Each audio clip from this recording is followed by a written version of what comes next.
From LinkedIn News, I'm Leah Smart, host of Everyday Better, an award-winning podcast dedicated to personal development. Join me every week for captivating stories and research to find more fulfillment in your work and personal life. Listen to Everyday Better on the LinkedIn Podcast Network, Apple Podcasts, or wherever you get your podcasts. From LinkedIn News, I'm Jessie Hempel, host of the Hello Monday podcast. Start your week with the Hello Monday podcast. We'll navigate career pivots. We'll learn where happiness fits in. Listen to Hello Monday with me, Jessie Hempel, on the LinkedIn Podcast Network or wherever you get your podcasts. Hello, my friends, and welcome to another exciting episode of Negotiate Anything. This show is produced by the American Negotiation Institute, and with over 5 million downloads and listeners in over 180 countries, listeners just like you have made this the #1 negotiation podcast in the world. Hi, my name is Kwame Christian, and I am the founder and CEO of the American Negotiation Institute. Here at ANI, we believe that the best things in life are on the other side of difficult conversations, and we are passionate about providing you with the best content that will help you to make your difficult conversations easier, both at work and at home. Lastly, I want to remind you that we offer consulting and conduct trainings, both virtually and in person, all around the world. Our focus is in 3 main areas. First, negotiation and conflict resolution. Second, leadership. And lastly, diversity, equity, and inclusion. Check the link in the description below to learn more about how we could work with you and your team. And now, without further ado, let's jump into the interview.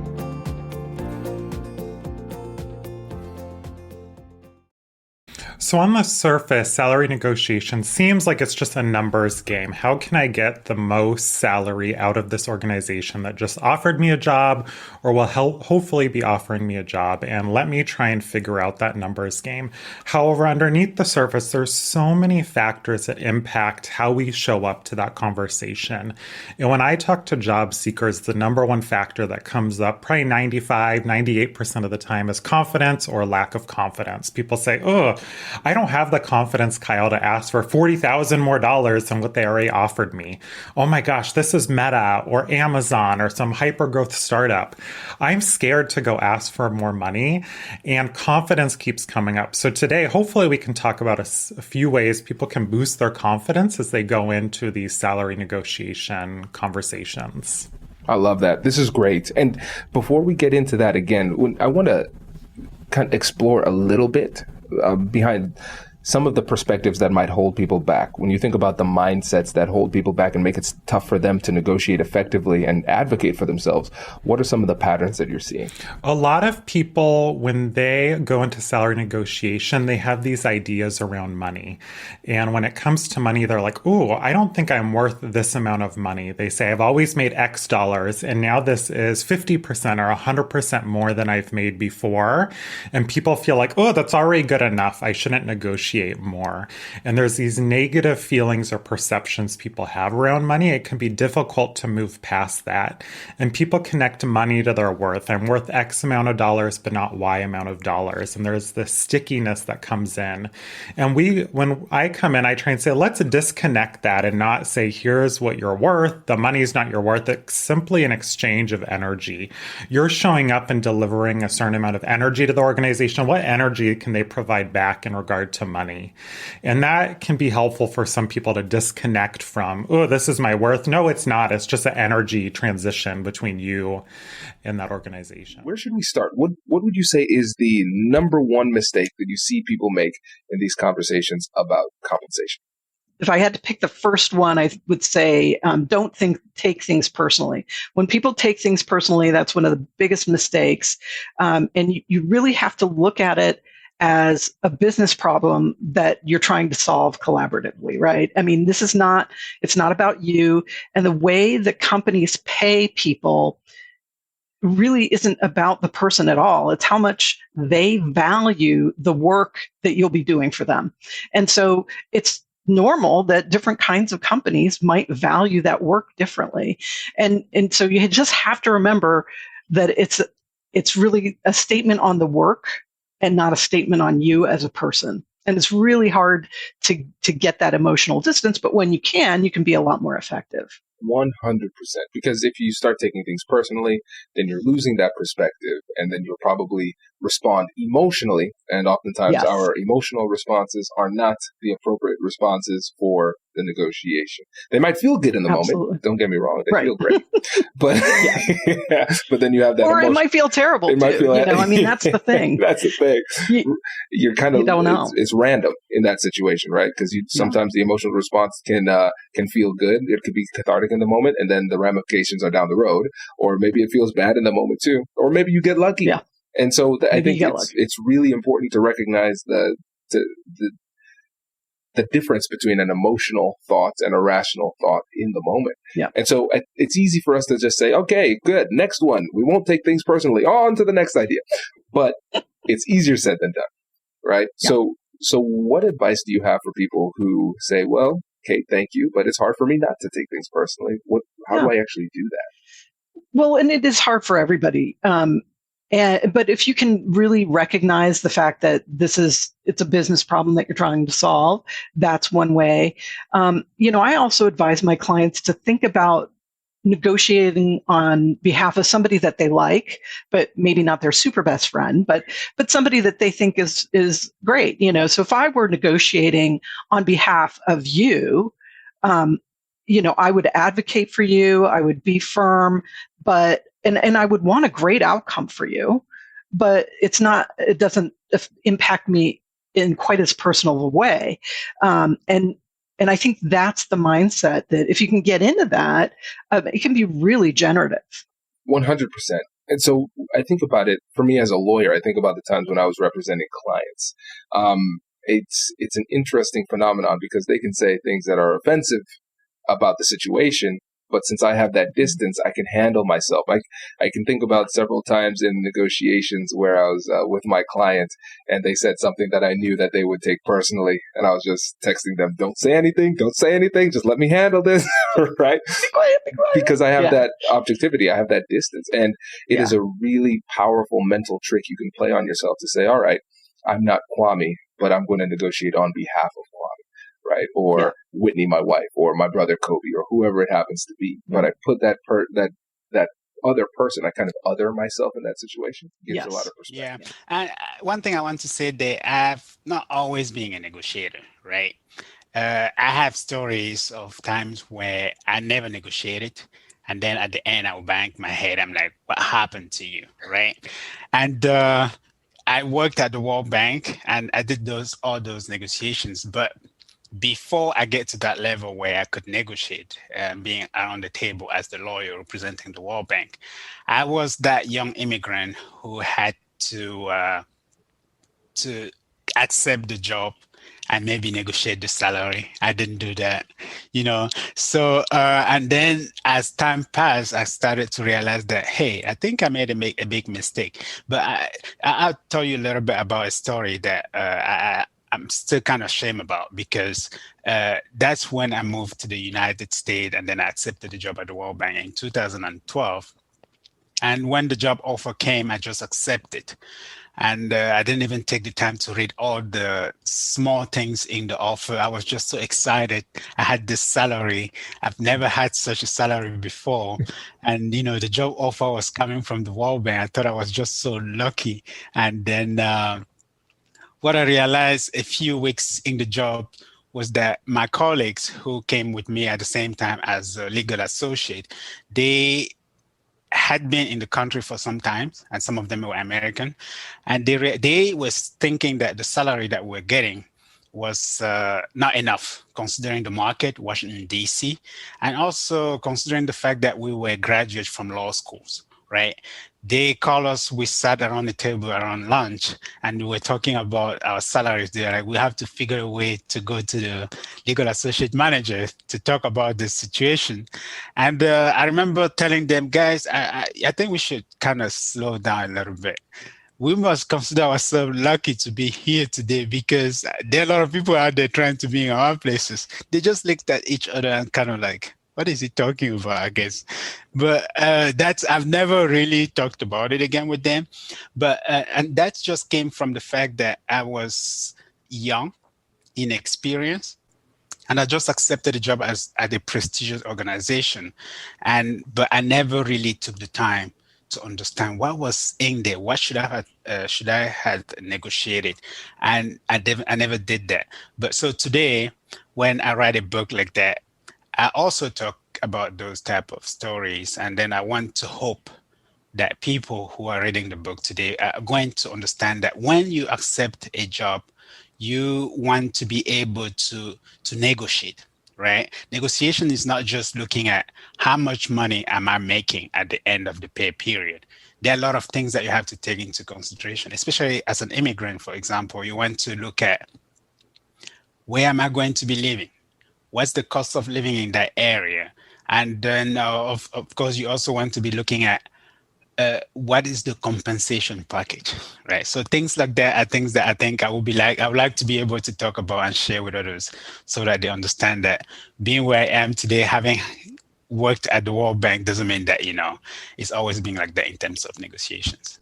Right. Oh, it makes a lot of sense. And I think there's a lot of wisdom in this that we can all learn from, right? And so the first thing is the power of mindset, because the mindset that your colleagues had at that time, they said, listen, I know my value, and my value is more than what I'm currently earning. And that is compelling me to then ask for more. And then for you at that point, this was the first job that you got in the States. It was a prestigious job at the World Bank, not just the World Bank, right? I know. And so you said, I am quite happy where I am, and I don't want to risk this position. I've recognized that this is a mindset that happens a lot with immigrants, happens a lot with minorities, and especially if you are somebody who you might be a first generation college student, or somebody who is really blazing the trail for your family or community, doing something new. Compared to everybody else that you're doing so much better. I am happy. I don't want to risk it. And so we have to understand that mindset in order to overcome it, right? We have to think differently about it, and then we can move forward. But if you really don't know that there is another way to think, then you wouldn't even know that a change needs to be made. Yeah, that's true. That's very true. So there is that lack of knowledge, right? The first aspect of it.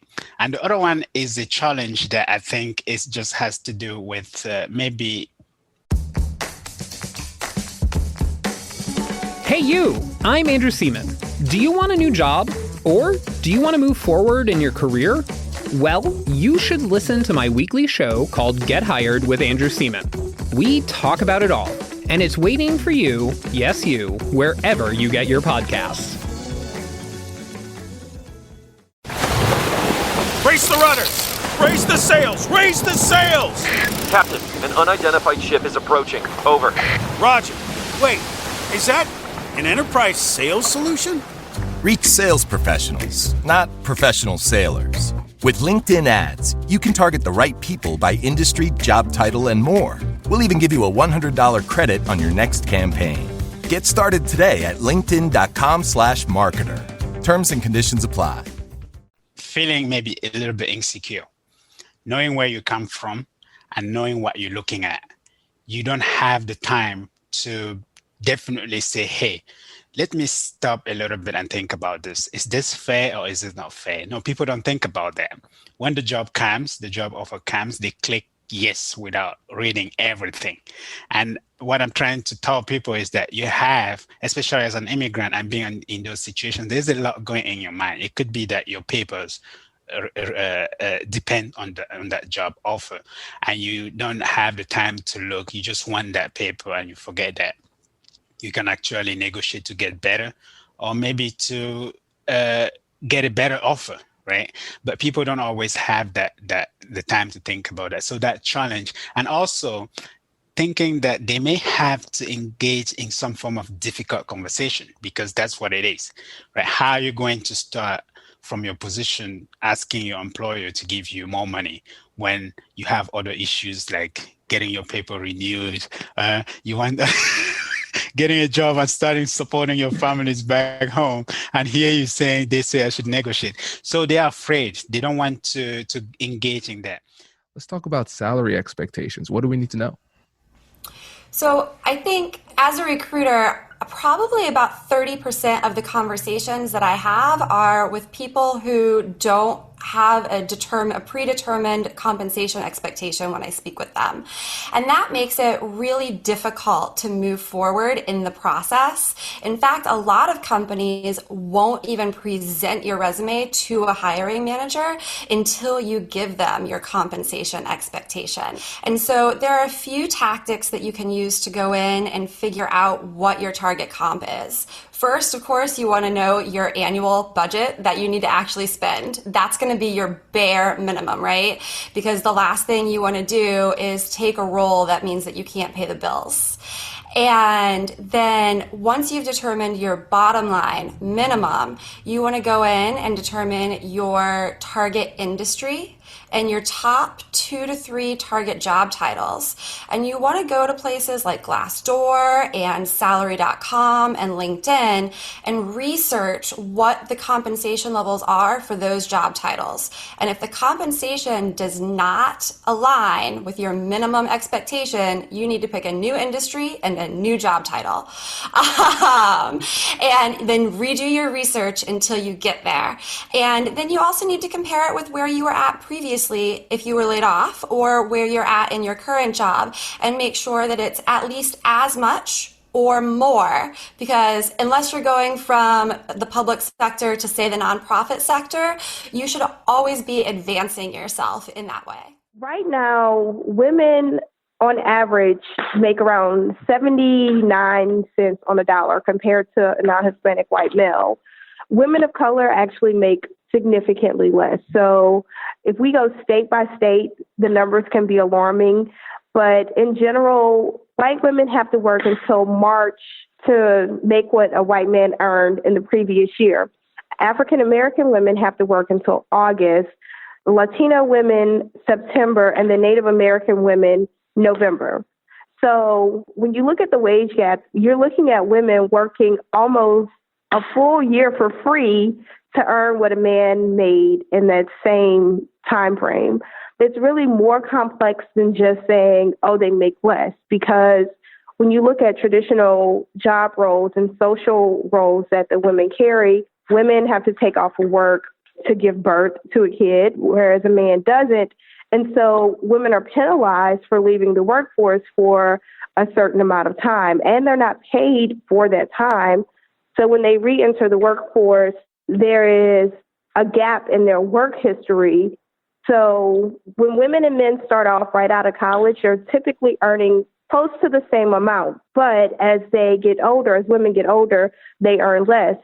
On the other side of that spectrum, women are typically the caregivers for families. So when parents are ailing and things like that, it's typically the woman who opts out of the workforce. And so there again, we see another component of the wage gap, because women are not engaged in the workforce because they're caring for families, which is essential work. So it's a really, really complex issue, but that's just an overview of what the wage gap is. Wow. And that's for people who are coming in and doing the same job. So the women are paid less for the exact same work than similar situated. Wow. That's crazy. Right. So I like getting niche with research. I mean, I love Glassdoor or PayScale or Salary.com or LinkedIn, but these tend to just have high level salaries. And you want to get as niche as possible when you're researching salary, when you have an offer or a potential offer. So I primarily work with people in tech, Silicon Valley, IT, these really niche areas. So my favorite is Team Blind. This is an anonymous community board where you have to be registered with a company, have a company email to participate, but you don't have to have a company email just to view people's answers. So it's kind of like a Reddit of sorts. Reddit and Glassdoor kind of had a baby. This would be Team Blind. And I like it because people will say, I just got an offer at Amazon. I'm an L6. Here's my exact compensation package, my salary, my bonus, all of that. And I like it because then you can go in there and actually see the exact level, the exact team, the actual data was posted, and get really really live and relevant information. So I like starting with Team Blind to see real case studies or examples of people who've gotten offers. That's one of my favorites. And then once you've seen a few examples, I like zooming out a little and going to levels.fyi. This is again really helpful for tech, and you can go and see companies across various titles and levels. And a lot of the people I work with will often have competing offers from Amazon, Google, Microsoft, and you can see how these offers compare across these different organizations and levels. Because sometimes it can be tricky. Ooh, I got this offer at Microsoft, then this one at Google, then this one at Amazon. How do they compare with different RSUs and bonuses and salaries? So using kind of Team Blind case studies and then levels FYI and their data can be super helpful to compare across these organizations. What advice do you have for people as it relates to finding ways to slow down so you can find that stability and respond appropriately? Well, I think one of the most important tools that we have in salary negotiations is silence. So, I recommend that when you make your requests, make a request and then be quiet. Don't try to jump in and fill that space, because we're kind of socialized to do that. It's like, oh, silence is bad. Silence is not bad. And you're not trying to trick the other person, but you want to give them a moment to process what you've just asked for and really allow them the opportunity to respond. If we just jump right in, oh, well, if you can't do that, that's okay. That's one of the things that we commonly do in these situations. But silence can really help in giving you space. And just like in interview kind of situations, people don't expect you to be, boom, boom, talking over each other and rapid fire kind of sitcom deal. That's not normal. And so taking a moment, being deliberate, if you need some time, ask for time. All of those things are absolutely okay to do in salary negotiations. Absolutely.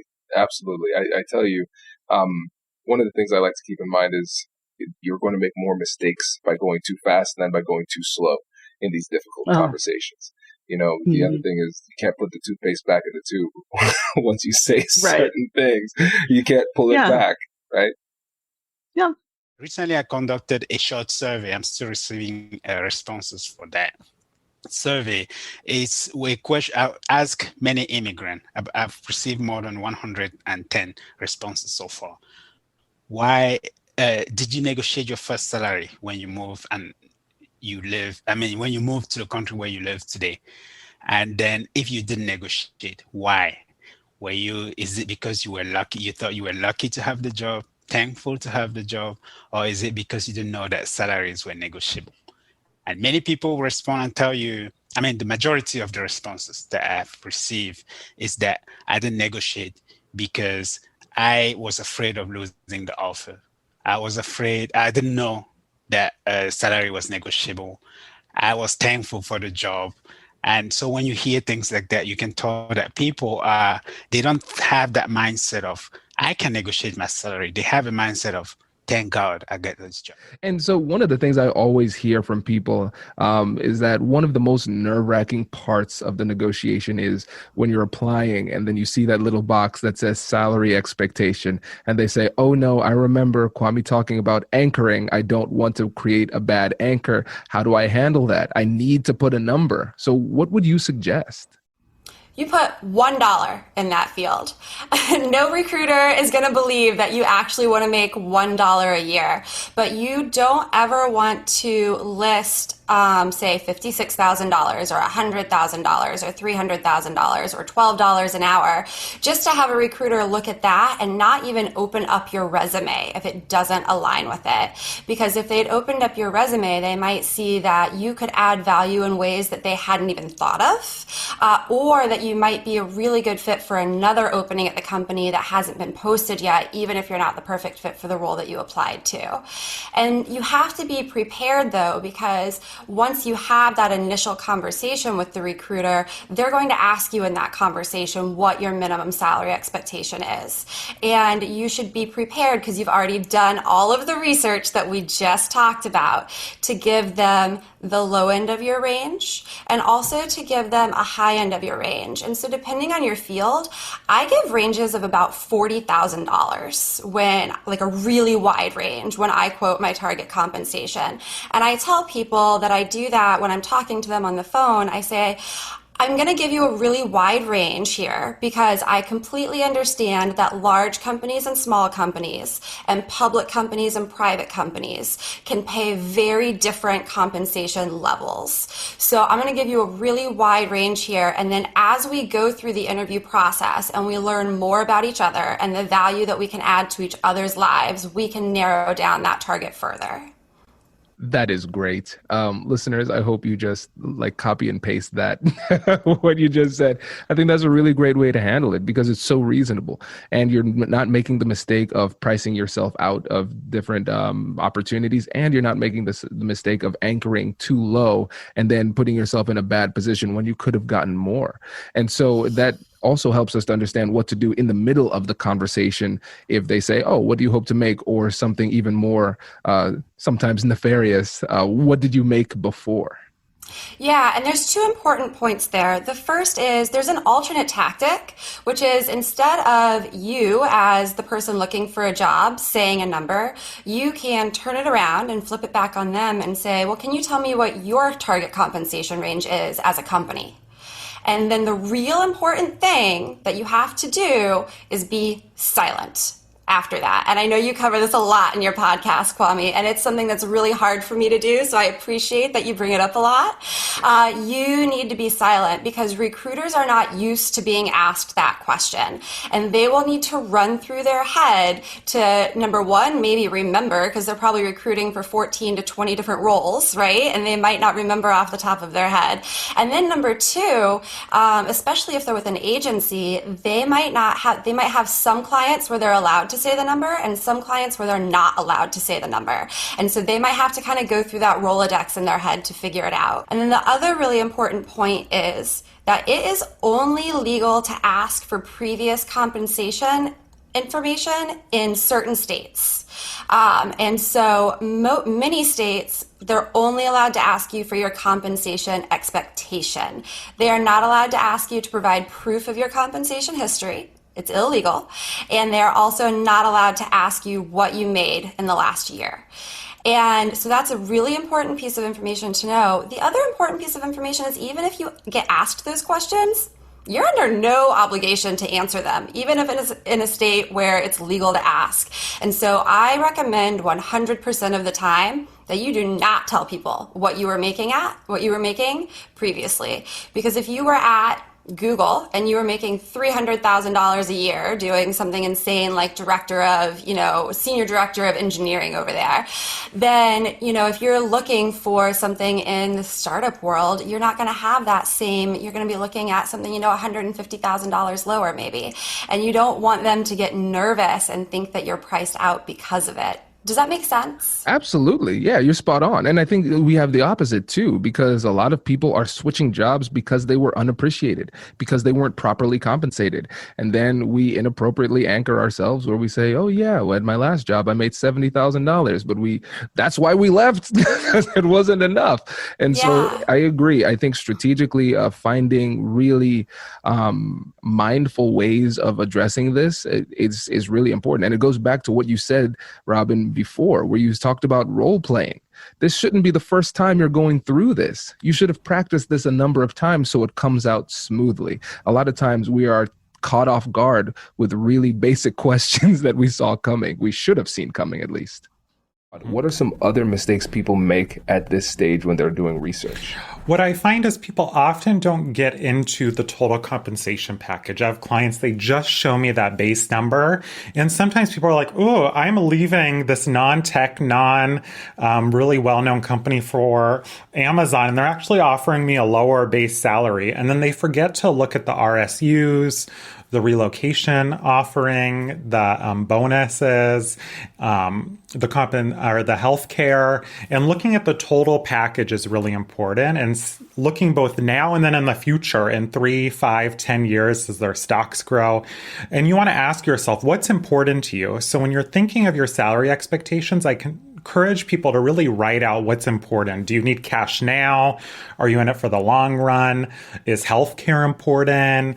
Are you looking into IVF? And does the company pay for that? Really looking at all of those benefits and what's important instead of the mistake of simply looking at your base salary and then stopping there.